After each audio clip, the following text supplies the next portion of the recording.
Imagine la scène. On est en mai 1993. Ah oui, la fameuse année. Ouais, exactement. Dans la banlieue ultra chic de Paris, à Neuilly-sur-Seine, et là c'est le cauchemar. Un homme armé, carrément bardé d'explosifs, vient de prendre en otage une classe entière d'enfants de maternelle. L'affaire Human Bomb. Une tension incroyable. Mais total, les farces d'élite sont déployées partout, le périmètre est complètement bouclé, et tu sais, dans ce genre de crise, le protocole de l'État est super strict. Les politiques restent bien gentiment en retrait et les négociateurs professionnels du RAD font leur travail. Ce qui est la logique même, en fait. Et pourtant, il y a un homme politique, le ministre du budget de l'époque, qui décide de s'affranchir de toutes les règles. Il franchit le cordon de sécurité, il entre physiquement dans la classe pour parlementer direct avec le preneur d'otages, et il ressort quelques heures plus tard devant toutes les caméras avec un enfant dans les bras. C'est une image de dingue. Ouais, et cet homme, c'est Nicolas Sarkozy. C'est vraiment un moment absolument fondateur pour lui, une image qui a marqué la France entière et qui résume presque à elle seule la méthode d'un homme qui a décidé que le protocole, ça s'appliquait pas à lui, quoi. C'est clair. Bonjour et bienvenue pour cette nouvelle plongée au cœur de nos documents. Je suis ravie de vous retrouver aujourd'hui pour une mission, disons, assez explosive. Je suis prêt.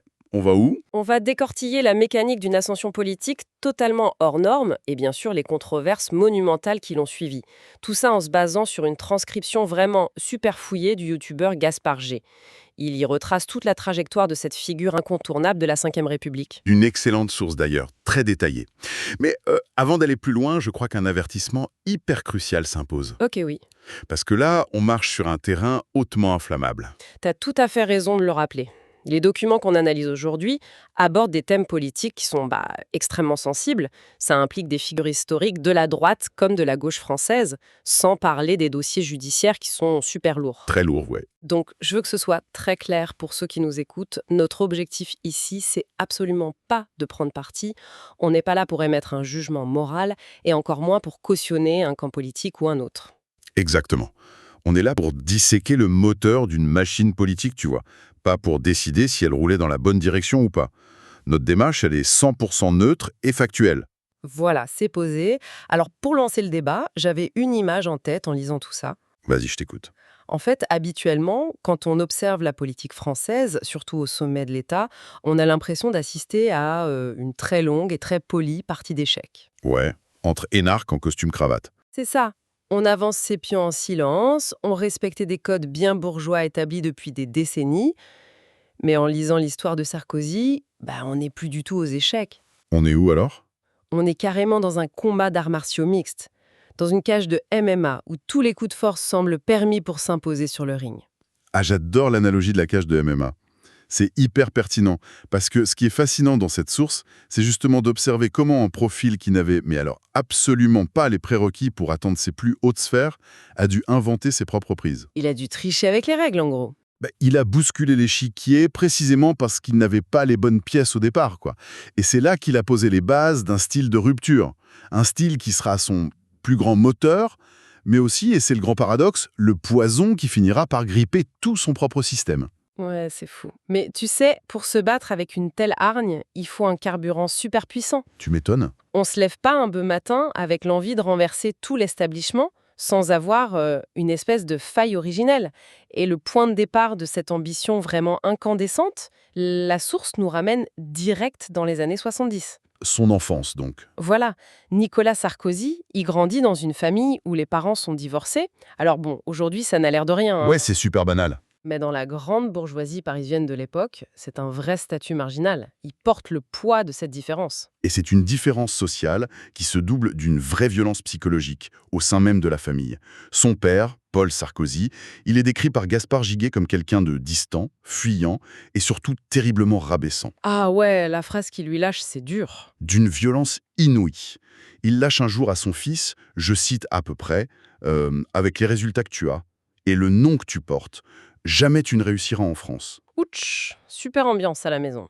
C'est le genre de prophétie paternelle qui a deux effets possibles, en fait.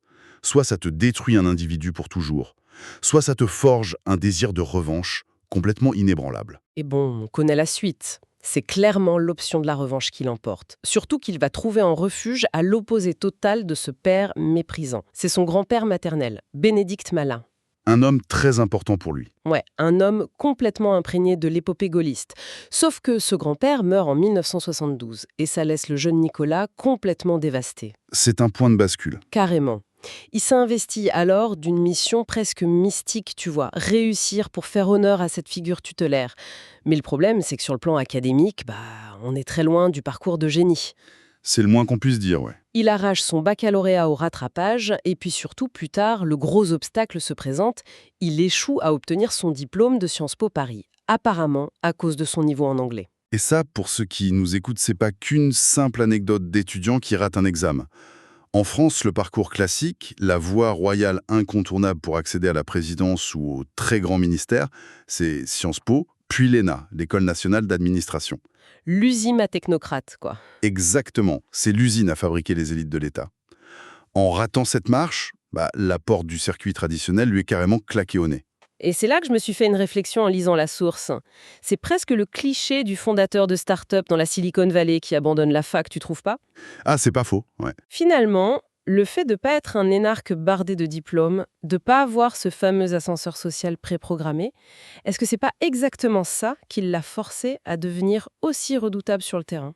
Pendant que les autres théorisaient sagement dans des amphis, lui, il a dit apprendre le militantisme à la dure, au contact direct. Mais c'est l'essence même de son apprentissage politique. Sans ascenseur, il a pris l'escalier et il l'a monté en courant, en fait. Il a compensé son déficit de légitimité académique par une énergie militante qui était sidérante. Il y a cette anecdote géniale de 1975 d'ailleurs. Ouais, le congrès de Nice. Il a tout juste 19 ans. C'est un rassemblement de l'UDR, le grand parti gaulliste de l'époque. Et l'organisation a besoin de meubler un petit temps mort. Du coup, il laisse le micro à ce petit jeune inconnu. Erreur fatale ou coup de génie? Coup de génie pour lui. Il monte à la tribune, sous les yeux des vieux barons du parti, et surtout sous les yeux d'un certain Jacques Chirac, et là il livre un discours d'une intensité complètement folle.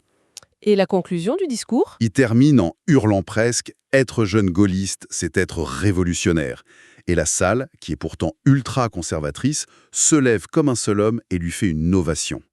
À 19 ans, réussir à électriser une salle pleine de vieux classiques de la politique, je suis sûre que c'est là qu'il a compris qu'il avait une arme secrète. Absolument. Il vient d'expérimenter physiquement que l'énergie, le charisme et la capacité à capter l'attention, ça peut complètement court-circuiter n'importe quel diplôme de l'ENA. Il comprend direct que la politique, c'est pas qu'une affaire d'idées bien polies, c'est une affaire d'emprise sur l'autre. Ce qui nous amène tout droit à son premier grand coup d'éclat électoral. On fait un bond jusqu'en 1983, ce que beaucoup appellent le braquage de Neuilly. Ah, un cas d'école. Ouais. Pour bien comprendre, on replace le contexte donné par la source. Le maire de Neuilly-sur-Seine vient de mourir. Et le parti décide, de façon très logique, de placer un poids lourd national à ce poste en or massif. Ce poids lourd, c'est Charles Pasqua.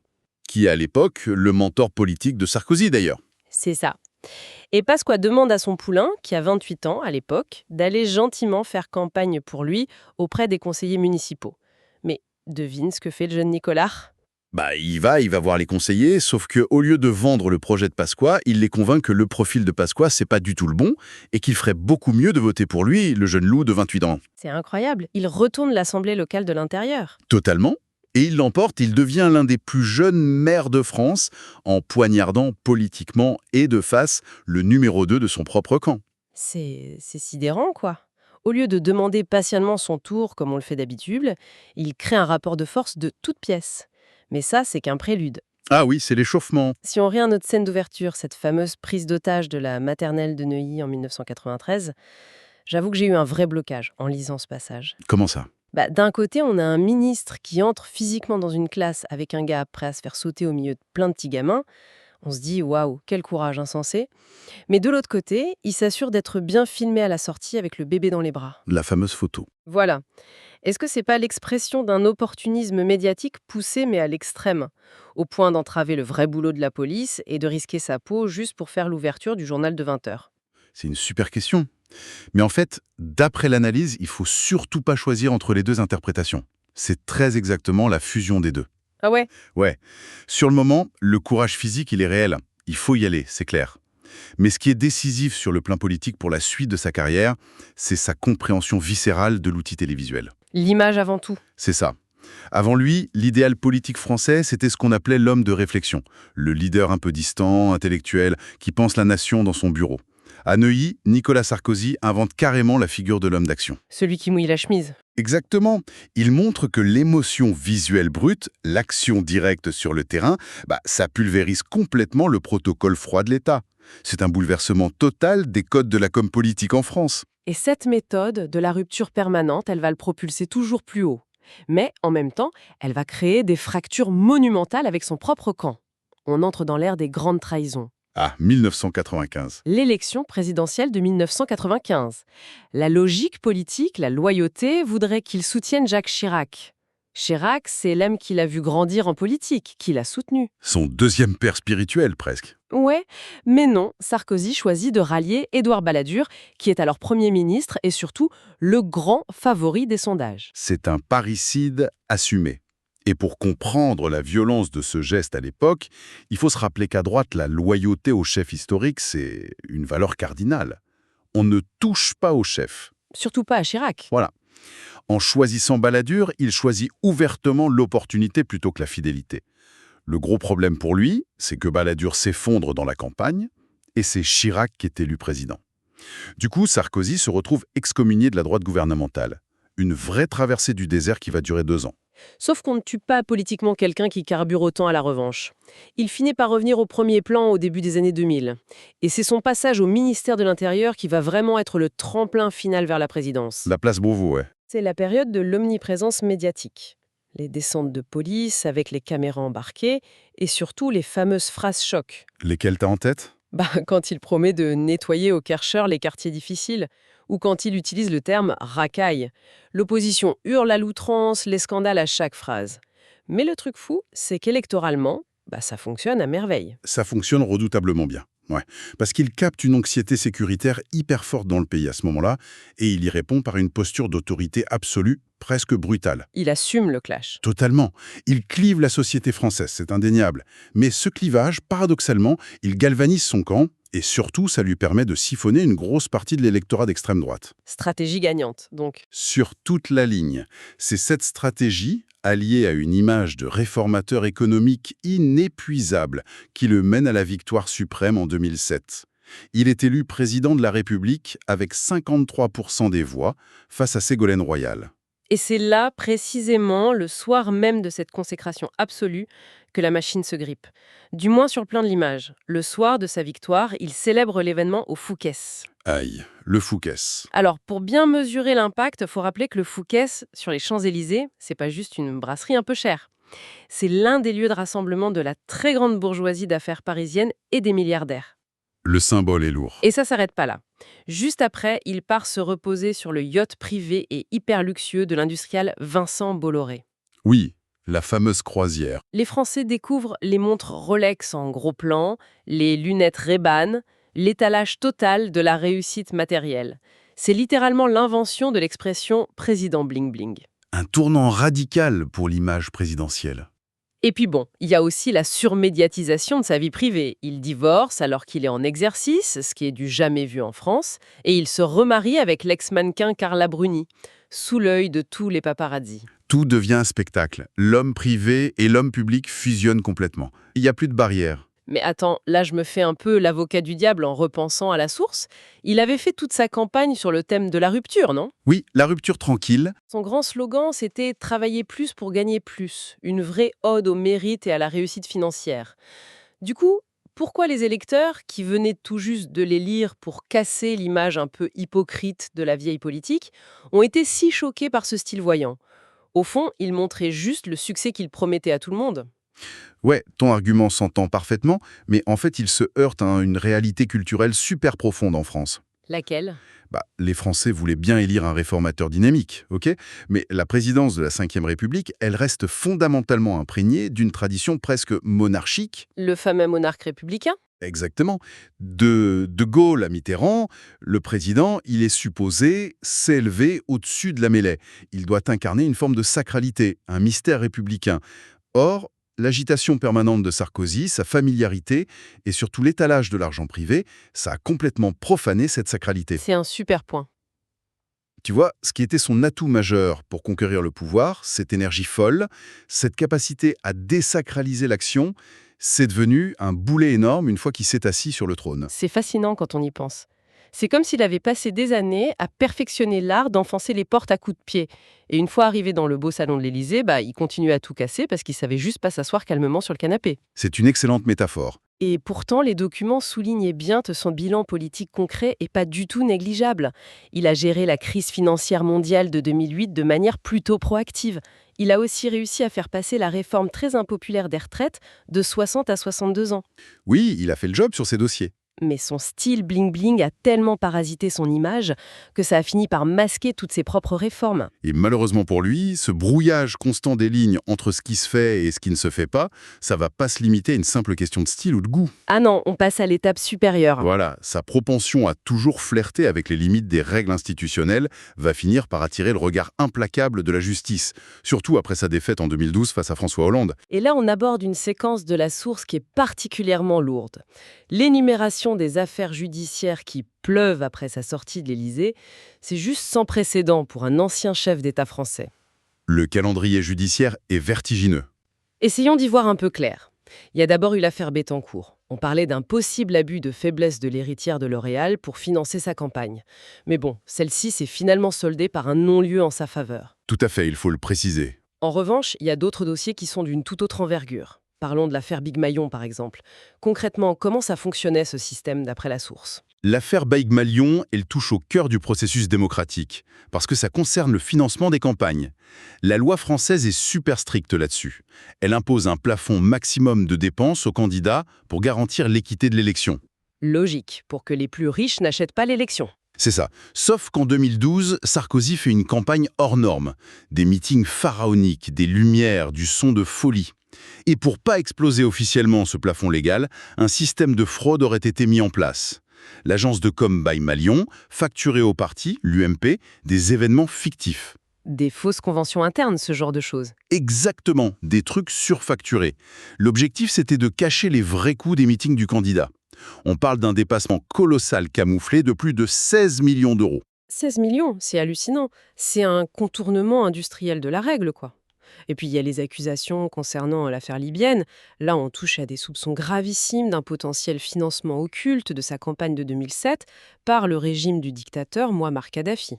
Là, on change d'échelle. On parle d'accusations de valises d'argent liquide à hauteur de 50 millions d'euros. C'est un dossier tentaculaire, ouais, avec des ramifications géopolitiques majeures. Ça illustre encore cette interrogation sur son rapport aux règles, même si les procédures sont très complexes et encore en cours pour certaines. Mais s'il faut retenir un vrai choc judiciaire, c'est l'affaire dite des écoutes, l'affaire Bismuth. Ah oui, sans doute la plus symbolique de toutes. Dans ce dossier de corruption et de trafic d'influence qui impliquait carrément un magistrat de la Cour de cassation, Nicolas Sarkozy a été condamné à de la prison ferme. C'est une première historique sous la Ve République pour un ancien président. Bien sûr, il faut rappeler qu'il a exercé tous ses droits de recours, que le marathon judiciaire est très long, mais le fait politique et symbolique, il est là, posé sur la table. L'empreinte judiciaire sur son héritage semble complètement indélébile. Complètement. Le sceau de la condamnation, ça altère définitivement son image de monarque républicain intouchable. Et pourtant, et c'est là qu'on fait face à la dissonance la plus totale de toute cette analyse. J'aimerais vraiment que tu m'expliques ce point. Vas-y. D'un côté, on a un homme dont l'image publique est lourdement entachée par des condamnations et des soupçons de contournement gravissime des lois. On pourrait se dire, il est devenu toxique, infréquentable, c'est fini. On pourrait, ouais. Et de l'autre, les documents nous montrent que dans sa vie d'après l'Élysée, des géants mondiaux de l'économie, genre Accor ou Lagardère, le nomment direct à leur conseil d'administration avec des chèques à pas mal de zéros. C'est très lucratif, oui. Et sur le plan politique à droite, on scrute encore chacune de ses paroles, on murmure même son nom pour la présidentielle de 2027, ou alors on quémance doudement, comme Valérie Pécresse en 2022, qui a fini par se prendre un mur. Comment c'est humainement possible d'être à la fois si abîmé publiquement et si ardemment désiré par les élites ? C'est une excellente question. Cette apparente contradiction, en fait, elle s'explique très bien si l'on regarde comment fonctionnent réellement les réseaux de pouvoir au sommet. Dans le monde des méga-entreprises privées et de la diplomatie, on ne fonctionne pas vraiment avec le code pénal ou la morale publique en bandoulière. C'est un autre monde. On est dans un pragmatisme qui est très très froid. Ce qui intéresse le groupe Accor ou un Lagardère, c'est pas la pureté immaculée de son image publique. C'est quoi alors? C'est son carnet d'adresses mondial. C'est sa capacité en tant qu'ancien chef d'État à décrocher son téléphone perso pour parler en direct à un président africain, à un émir du Golfe ou à un PDG américain. Et ça, pour débloquer un méga contrat ou résoudre une crise, c'est une expertise qui vaut des millions. Ça transcende complètement ses affaires judiciaires nationales. Ok, je vois. Le pouvoir d'influence pur l'emporte sur le bilan moral. C'est hyper cynique, mais ça s'entend. Et j'imagine que la mécanique est un peu similaire au sein de son propre parti. Oui, mais c'est un mécanisme psychologique un peu différent. Depuis son départ en 2012, la droite républicaine, elle traverse une crise de leadership interminable. Il n'y a plus de patron. Et dans ce grand vide, Nicolas Sarkozy bénéficie à plein du mythe du chef. Celui qui a gagné la dernière grande bataille? C'est exactement ça. Il reste le seul qui, un jour, a su créer l'union, faire taire les égos et remporter une victoire flamboyante. Pour des militants qui sont totalement désorientés, la nostalgie de cette victoire, ça efface les scandales. Son influence survit à son effondrement électoral et judiciaire. Ce qui nous permet de prendre un peu de hauteur pour ceux qui nous écoutent. Si l'on résume la source d'aujourd'hui, le parcours de Nicolas Sarkozy est vraiment fascinant par sa dualité. Tout est dans le paradoxe avec lui. D'une part, c'est une leçon magistrale de résilience. C'est la démonstration vivante qu'on peut transformer un rejet initial, le mépris social et des portes fermées en un carburant inépuisable. Tout ça pour inventer ses propres règles et s'imposer contre le système. C'est le côté lumineux de l'ascension. Mais d'autre part, c'est aussi un conte moral féroce sur la démesure. Son parcours illustre super bien à quelle vitesse cette même ambition, quand elle refuse de s'assagir et de s'adapter au cadre suprême, elle finit par calciner les ailes de celui qui la porte. C'est le mythe d'Icare, version politique française. Et d'ailleurs, pour clore notre analyse, j'aimerais proposer une dernière réflexion à notre audience, un point de tension qui émerge de tout ce qu'on vient de voir. Je t'écoute. Couillon veut problème complètement à l'envers. Si Nicolas Sarkozy avait été un homme politique bien poli, docile, scrupuleusement respectueux des protocoles et des règles établies par les élites. L'inverse de ce qu'il est donc. Voilà. Compte tenu de son point de départ social, de ses échecs académiques et des préjugés féroces de l'époque, il ne serait probablement jamais devenu président de la République. C'est clair. Le système l'aurait recraché direct. La transgression, le coup de force permanent, c'était l'unique condition de sa réussite. Mais en bâtissant toute sa méthode sur cette fâcheuse habitude de contourner la règle pour gagner, n'a-t-il pas tragiquement programmé sa propre chute ? N'a-t-il pas rendu inévitable le fait que cette même transgression finirait un jour par le rattraper au point de devenir le cœur même de son héritage judiciaire ? La transgression comme seule clé pour entrer, mais aussi comme piège fatal une fois à l'intérieur. C'est une perspective vraiment redoutable qui donne carrément à réfléchir, et bien au-delà de la politique d'ailleurs. Ah oui, c'est universel. Le point de bascule entre l'audace qui élève et l'hybris qui détruit, c'est d'une complexité fascinante. Et c'est sur ce paradoxe totalement insoluble qu'on referme notre analyse d'aujourd'hui. Merci beaucoup de nous avoir accompagnés dans ce décryptage complexe et à très vite pour une nouvelle exploration au cœur de nos documents.